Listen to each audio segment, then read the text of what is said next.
The first time the voice came through my radio, it said my name, not the company call sign, not driver, my actual name, spoken in my exact tone, with the same tired Montana drawl I've had my whole life. Then it said, "Don't open the door, Matt. If you do, you won't be here in the morning." My name is Matthew Klein. I'm a long-haul truck driver out of Billings, Montana. I've been driving freight for almost 11 years. Winter roads, mountain passes, whiteouts, you name it. I don't scare easy. Or at least I didn't. This happened late January, 3 winters ago. I was hauling a refrigerated load from Spokane to Rapid City, cutting south on Highway 12 to avoid a worse storm system. The weather report said moderate snowfall. Montana weather likes to lie.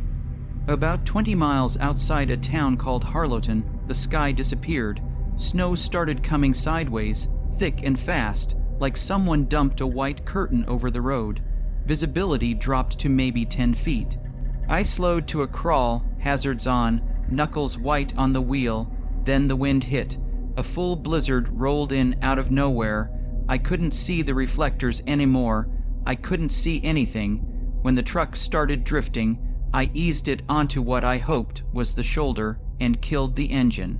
No sense dying in a ditch. I figured I'd wait it out. That's when the radio crackled. At first, I thought it was normal CB chatter, static, pops, distant voices bleeding through channels. Then it cleared. "Matt, if you're hearing this, it means you haven't gone outside yet." My stomach dropped. I hadn't said my name over the radio. I hadn't talked to anyone in over an hour.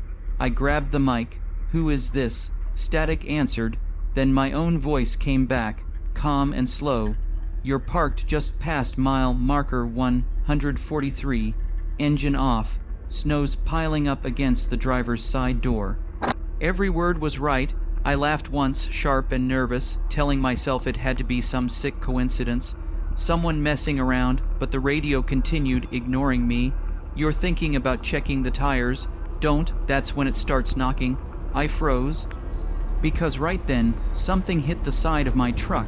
Not hard, just deliberate. Knock, knock. Metal echoed through the cab. I stared at the driver's door window.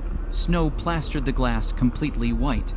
I couldn't see a thing outside. Another knock, closer, higher up this time. Right behind my head, the radio came alive again. "That's not a state trooper." My voice said, "There are no troopers coming."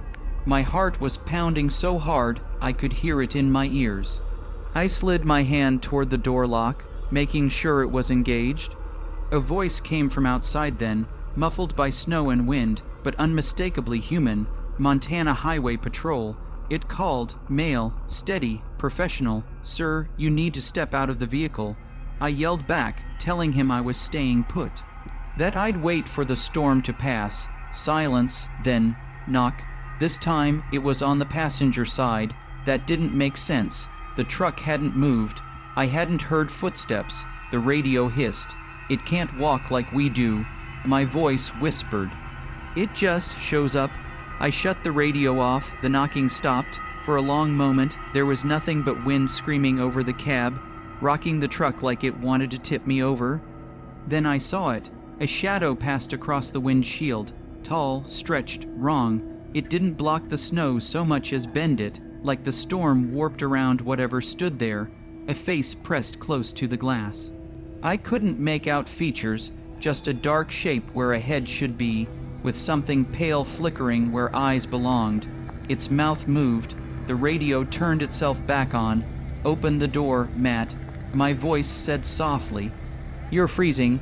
I screamed and slammed the radio with my fist until the speaker cracked. Sparks jumped. Silence filled the cab again. I didn't even use the attic. I didn't even have the ladder pulled down. I crawled into the sleeper, heart hammering, breath fogging the air. The truck groaned as snow piled higher, sealing me in. I wrapped myself in blankets, boots still on, gripping a tire iron like it mattered. Outside, something walked around the truck. I heard footsteps crunching in snow, but always just one set, never leaving tracks long enough to move away, always circling, always coming back. Hours passed. Or minutes. Time didn't work right anymore. At some point, the knocking returned. This time on the roof. Thud, thud. Each impact dented the metal slightly, snow sifting down through the vents. The radio clicked on one last time. "You didn't listen," my voice said. "Now you'll hear what happens next." I heard screaming, my screaming, coming from outside the truck. At first, I thought it was normal CB chatter, static, pops, distant voices bleeding through channels. Then it cleared. "Matt, if you're hearing this, it means you haven't gone outside yet." My stomach dropped. I hadn't said my name over the radio. I hadn't talked to anyone in over an hour. I grabbed the mic. "Who is this?" Static answered. Then my own voice came back, calm and slow. "You're parked just past mile marker 143. Engine off. Snow's piling up against the driver's side door." Every word was right. I laughed once, sharp and nervous, telling myself it had to be some sick coincidence. Someone messing around, but the radio continued, ignoring me. "You're thinking about checking the tires. Don't, that's when it starts knocking." I froze. But when they towed my rig, the mechanic found something carved into the ice frozen under my driver's door. My name, and beneath it, one sentence, scratched deep, like with fingernails. "Next time, you'll open it yourself." I don't drive Highway 12 anymore. And I don't use the radio in snowstorms. Because sometimes, when the static gets thick enough, I still hear my voice warning someone else not to open the door. The call came in at 2:17 a.m., and the moment I answered it, I knew something was wrong, not because of what the man said, but because of how calm he sounded while telling me he was about to die. My name is Rachel Monroe, and at the time, I worked the night shift as an emergency dispatcher for Burleigh County, North Dakota. Graveyard hours, 12-hour shifts, mostly drunk drivers, weather-related accidents, the occasional domestic call. You learn to stay calm, detached. Voices on a phone become problems to solve, not people. That night, a blizzard had settled over the state like a lid. Wind howled outside the station, rattling the windows. Snow had been falling for hours, thick and steady. Interstate signs were disappearing. Backroads were closing one by one. State patrol was stretched thin. I was alone in the dispatch room, nursing burnt coffee, staring at traffic cameras frozen in white static when the line lit up. No caller ID. No location ping. Just a ringing phone. I answered with my standard greeting. "Burleigh County Emergency Services. What's your emergency?" There was a pause, then a man's voice. Young, controlled, breathing shallow. "I'm stuck," he said. "My car won't start. I'm at mile marker 77 on Highway 83.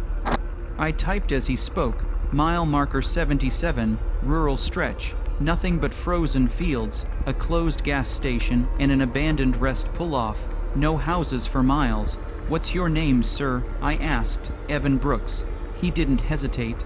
"What vehicle are you in?" "Blue 2009 Ford Taurus. North Dakota plate, Kilo 4791. I stopped typing. Dispatch systems lag. People panic. They forget details. This man didn't. I asked him about his condition. He said his heater was dead, windows frosting over from the inside, battery failing fast. While he talked, I pulled up accident records tied to mile marker 77. Something nagged at me, an old memory from training.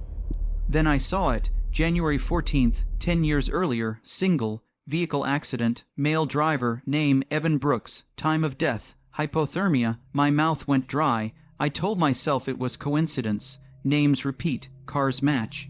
Storms happen every year. Still, my hands were shaking as I asked, "Evan, can you tell me what year it is?" Another pause. 2014, he said. It was 2024. Before I could respond, he spoke again, voice tighter now. "Dispatcher, I think someone's outside my car." Cold crawled up my spine. "Sir," I said carefully, "are you sure? Visibility is almost zero out there." "I know," he whispered. "That's why I can hear it before I see it." I heard something then, not through the phone line, but faintly layered beneath his voice, a sound like slow footsteps crunching in snow. He described the frost creeping across his windshield, the way his breath sounded too loud in the car. He said the shape outside didn't move like a person, more like it slid into view, blocking what little light the moon gave. I checked the traffic cam closest to mile marker 77. Nothing, just snow, please, Evan said suddenly. Don't hang up. When it realizes I'm not alone, it gets closer. The phone line crackled, static surged and dipped, like something breathing between words.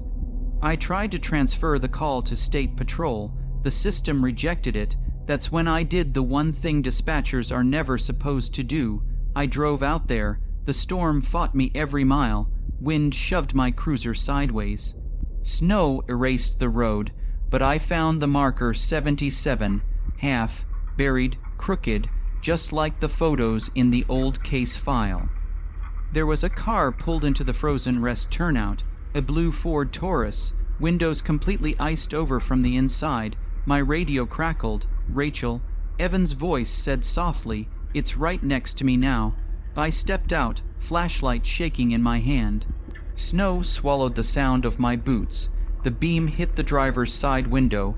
Inside, a man sat frozen in place, eyes wide, mouth open mid-scream, dead. 10 years dead. The phone in my pocket rang. I didn't answer. Behind me, the snow crunched. They found my cruiser the next morning, engine still running, driver's door open. They never found me. But sometimes, when a blizzard hits North Dakota and the lines are busy, dispatchers swear they hear a third voice on recorded calls, quiet, pleading, begging them not to hang up. Because whatever waits at mile marker 77 doesn't like being alone. The first thing I remember after the storm broke wasn't the cold. It was the quiet. No wind, no engines, no voices, just me, barefoot in the snow, repeating a sentence I didn't remember learning. It lets one of you go. So people believe the storm did it. My name is Ethan Cole, and I've lived in Alaska most of my life. Anchorage born, Fairbanks raised. I know winter. I know how fast it can turn from manageable to deadly. That's why what happened still doesn't make sense to me. The three of us, me, Ryan Foster, and Luke Hernandez, were snowmobiling near the edge of the Talkeetna Mountains, not far from an old service trail rangers used to patrol decades ago. It was supposed to be a day trip. Clear skies, cold but nothing unusual. We packed right. Extra fuel, food, emergency radios, all the smart stuff. By early afternoon, the sky changed. Clouds rolled in low and fast, swallowing the peaks. Wind picked up hard enough to rattle the trees. Visibility dropped to almost nothing in less than 10 minutes. A full whiteout. We couldn't see our own tracks anymore. That's when Ryan spotted the cabin. It sat just off the trail, an old U.S. Forest Service ranger cabin, half buried in snow, wood gray with age. No lights, no signal markers, but it was shelter and we needed it. Inside, the air didn't feel abandoned. The first thing we noticed was the fireplace, cold now, but the ashes were still dark, not fully settled. Luke knelt down and pressed his gloved hand close. Someone was here, he said. Recently, boot prints tracked across the floor, one set, fresh, not ours. The cabin smelled wrong, not rot, not animals, something metallic, like old pennies and damp clothes. On a narrow shelf, we found a journal, spiral, bound, pages warped from moisture. The handwriting started neat, then slowly fell apart. It walks when the storms come. It doesn't rush. If you hear it, don't answer. Ryan laughed it off, but his voice was thin. Probably some cabin fever nut. That's when we heard the first step outside. It was slow, heavy, a single crunch of snow, deliberate and close. We froze. The wind had died completely. No branches moving, no drifting snow, just that sound, circling. Luke whispered, "Bear." I shook my head. Bears don't walk like that in winter, and they don't take their time. Another step, then another, always just one set of footsteps. We shut off our headlamps. The cabin fell into darkness, lit only by moonlight bleeding through the frost-cracked windows. Shadows stretched wrong along the walls. Through the glass, I saw movement, not a shape exactly, more like the snow itself bending around something tall, thin, upright. Ryan raised his rifle, his hands were shaking. The footsteps stopped right outside the door. Something brushed against the wall, slow, curious. Then came the sound of breathing, not heavy, not animal, measured, patient. The journal slid off the shelf on its own and fell open near my feet. The last line read, "It always leaves one." The door handle twitched. We ran. We burst out the back of the cabin into the white, engines screaming to life. The storm was back, harder than before. Snow erased everything within seconds. Ryan was ahead, Luke behind me. I heard Luke scream my name. I turned just long enough to see him fall. His snowmobile tipped, engine dead, and behind him, something stood where the snow should have been empty. It wasn't solid, not fully, like a man-shaped absence, edges rippling, face hidden except for a suggestion of depth where eyes might be. It reached for him. I don't remember stopping. I don't remember leaving him. The last thing I heard was Ryan shouting. Then his voice cut off like someone flipped a switch. The storm swallowed everything. They found me the next morning, 8 miles from the cabin, barefoot, frostbitten, alive. I was walking south, lips blue, eyes unfocused. Search teams never found Ryan or Luke, not the cabin either, just untouched snow and a broken ranger sign buried near the trail. Doctors said I survived because my body shut down slowly. Exposure, shock. They say I don't remember because my mind protected itself. But sometimes, when winter storms hit and the wind goes quiet, I hear footsteps outside my house, slow, careful, waiting, because we didn't freeze to death. And whatever walks during storms knows exactly how to make it look that way.